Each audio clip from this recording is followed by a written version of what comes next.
Hi, greetings from New Zealand. My name is Paul Hunt and I'm with Tony Rigdon. We are Christians, Christian evangelist type people, and we're teaching on a subject called the glorious Sabbath of God. And we've got a few things to say on it. I think you'll find it interesting. And Tony, you and I both believe that the Sabbath should be on the seventh day, actually the Saturday, right? Yes, that's right. That's what we believe. Yeah. You've always believed that. I haven't always believed that. Okay. But most people, most Christians today, obviously, don't believe that, and they don't keep the Sabbath on the Saturday. And there's a reason for that. There's a fundamental reason how that all originated. You know the reason. I know the reason too, but I think you can explain it better than me. Well, basically, when I first became a Christian, it was through a Sabbath-keeping church.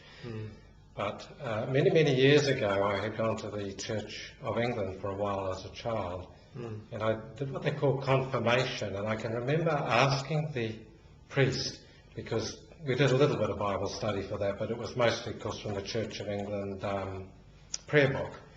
But I can remember asking the priest, why is it that we keep the Sunday when the Sabbath only, the Saturday Sabbath only can be found in the Bible? And his answer is quite interesting. He did not attempt to prove from the Bible that the Sunday was the Sabbath of the Bible. He accepted that the Bible contains only the Saturday Sabbath, and he said to me, the church, by the authority given her by God, changed the day. Now that was what the Church of England taught then, which was actually identical exactly to what Rome teaches. So later on in adult life, when I studied all these things before becoming a Christian, I discovered that the Bible contains only the Saturday Sabbath, and that the day was changed from Saturday to Sunday by the Roman Catholic Church, mainly from the years around about 300 AD or thereabouts onward, starting with Constantine.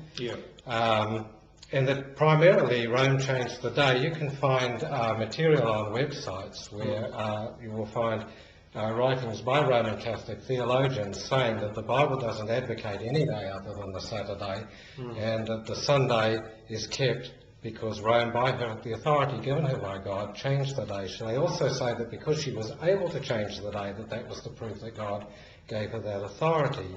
I myself had personally had not accepted that authority because the Bible didn't advocate any other day.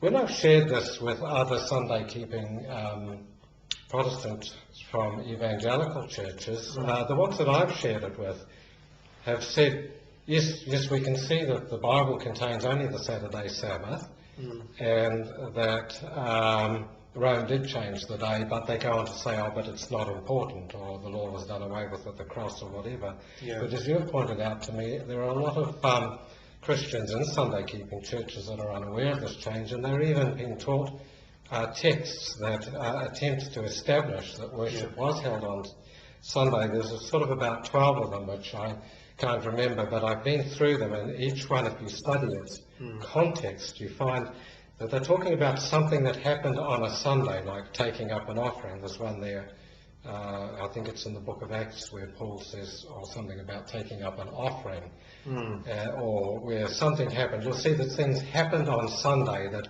look like they might be worship, but they don't actually prove there was worship, and then taken in context, we find they're not worship at all.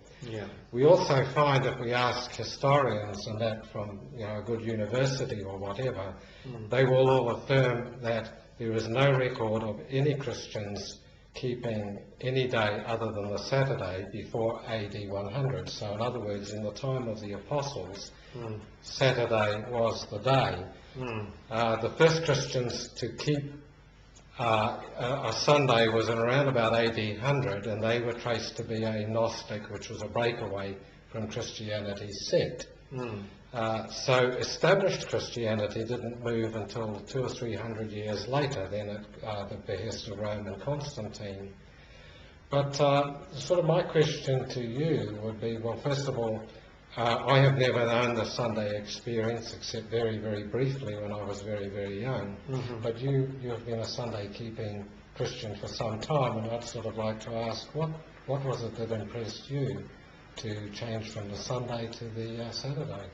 Well, I had somebody come up to me on the street actually, and witnessed to me about he asked me why I wasn't keeping the Sabbath on the seventh day and all this kind of drama, and he was quite earnest about what he was talking about, and it influenced me to think, well, maybe he's got something in what he's saying, and he gave me a little book on the subject.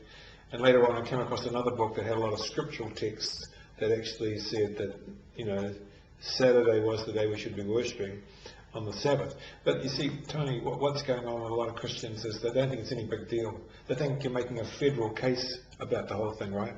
So yes, I have heard that. That is exactly the reaction I've had from and they think that you and me as well. They say, well, you're just a legalist, or you're over the top and everything, and they think that to go to these extremes to please God is too much. They think, well, we've been doing it this way for a long time, it's okay.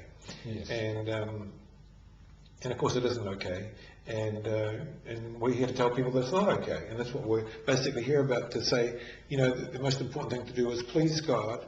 If that's what you want to do, then that's a good thing to do, and that's what you should be doing. And if you want to please God, you need to actually do what God has said to do and keep it on the seventh day. But here's what I think, Tony. You see, everybody can figure out why we shouldn't steal, why we shouldn't pinch our neighbour's wife, why we shouldn't disrespect our parents. We can all see all those reasons why we should do that, why we should keep most of God's commandments.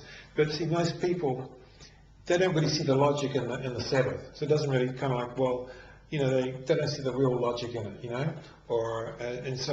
but we're not a bunch of geniuses that are supposed to outthink God.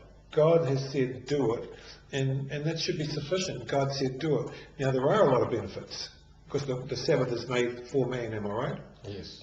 So Jesus, when he was kind of being, had all these people kind of giving him a hard time when he was on the scene and everything, he did actually say, look, the Sabbath is made for man. Man is not made for the Sabbath, right? Right.